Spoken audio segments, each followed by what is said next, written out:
فرمایا یا ایھا الناس قد جاءتکم موعظۃ من ربکم وشفاء لما فی الصدور وہدی ورحمۃ للمؤمنین قل بفضل اللہ وبرحمتہ فلذلک فلیفرحوا هو خیر مما یجمعون۔ اے لوگو، تمہارے پاس آ گئی ہے نصیحت، موعظت تمہارے رب کی طرف سے۔ وہ صرف موعظت نہیں ہے، سینوں کے اندر جو روگ ہیں، جو امراض ہیں، ان کا علاج بھی ہے، شفا بھی ہے۔ شفاء لما فی الصدور۔ تیسرے درجے میں وہ ہدایت ہے، وہ بتاتی ہے کدھر جاؤ کدھر نہ جاؤ۔ جیسے آپ نے دیکھا ہوگا پہاڑی راستوں پر قدم قدم کے اوپر کوشن ہوتا ہے، یہاں سپیڈ کم کر لو ورنہ تم کو کسی کھائی میں جا گرو گے۔ تو یہ ہدایت کیا ہے؟ دیکھو ادھر مت جانا، ادھر جاؤ، اگر ادھر جاؤ گے تمہارا سارا معاملہ تل پٹ ہو جائے گا۔ یہ ہے ہدایت۔ اور جو چیز دنیا میں ہدایت ہے وہ آخرت میں رحمت ہے، ہدی ورحمۃ للمؤمنین۔ اب میں چاہتا ہوں ان چار الفاظ میں جو ربط ہے اسے سمجھیں۔ دیکھیے، اگر کسی ایسی زمین پر بارش برسے جو اوپر سے بہت سخت ہے تو پانی بہہ جائے گا، زمین میں جذب نہیں ہوگا تو کوئی روئیدگی پیدا نہیں ہوگی۔ اگر دل سخت ہے تو قرآن مجید ان پر کوئی اثر نہیں کرے گا۔ اس کے لیے سب سے پہلے موعظہ کی ضرورت ہے، وعظ کی ضرورت ہے، نصیحت کی ضرورت ہے، تاکہ دل نرم پڑ جائے۔ انسانی دل جب سخت ہوتے ہیں تو ان کی سختی چٹانوں سے زیادہ ہوتی ہے۔ سورہ بقرہ میں فرمایا ثم قست قلوبکم فہی کالحجارۃ او اشد قسوہ۔ یہودیوں سے خطاب ہے، ثم قست قلوبکم من بعد ذلک فہی کالحجارۃ او اشد قسوہ۔ اے بنی اسرائیل، تمہارے اس طرز عمل کے نتیجے میں تمہارے دل سخت ہو گئے اور اب وہ پتھروں سے زیادہ سخت ہے۔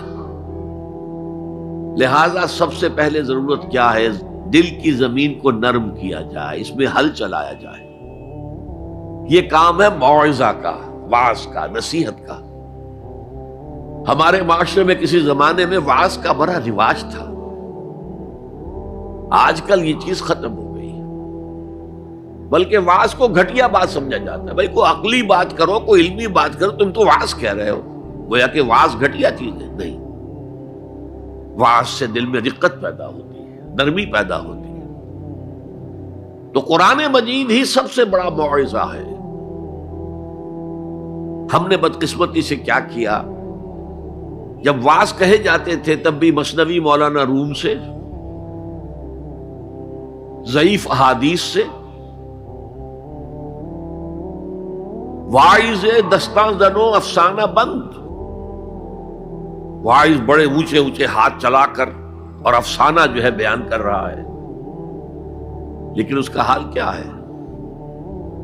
از خطیب و دیلمی گفتار اوست، با ضعیف و شاذ و مرسل کار اوست۔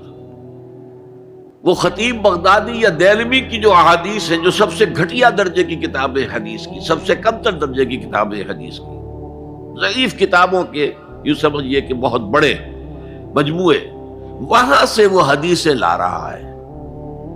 الضعیف و شاذ و مرسل کار ہو، ضعیف حدیث، شاذ حدیث، مرسل حدیث سے وہ بیان کر رہا ہے، قرآن سے اس کا کوئی تعلق۔ قرآن مجید سب سے بڑا واعظ ہے۔ یا ایھا الناس قد جاءتکم موعظۃ۔ یہ دل کو جب نرم کرتا ہے تو پھر اس میں جذب ہوتا ہے، یہ سیکنڈ سٹیپ ہے اس کا۔ اور جب دل میں جذب ہوگا تو دل کے اندر کی بیماریوں کو دور کر دے گا۔ دل کے اندر کی بیماریاں کون سی ہیں؟ تھرومبوسس نہیں، انجائنا نہیں، وہ اور ہے۔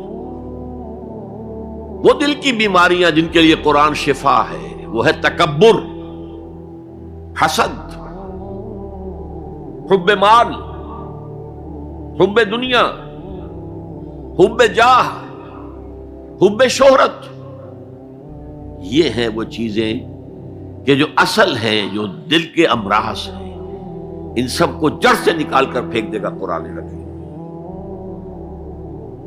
یا ایھا الناس قد جاءتکم موعظۃ من ربکم وشفاء لما فی الصدور، وہ ہدن اور وہ ہدایت ہے، انفرادی زندگی کے لیے بھی ہدایت ہے، اجتماعی زندگی کے لیے بھی ہدایت ہے۔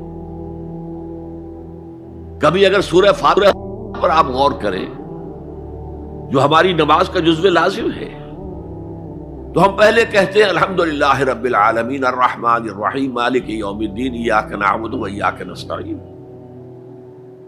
یہ ہدایت تو ہمیں پہلے ہی ملی ہوئی ہے۔ پھر جو ہم کہتے ہیں اہدنا الصراط المستقیم، اللہ کو ہم نے پہچان لیا، اسے رب العالمین مان لیا، اسے رحمان مان لیا، اسے رحیم مان لیا، اسے روز جزا کا حاکم مطلق مان لیا،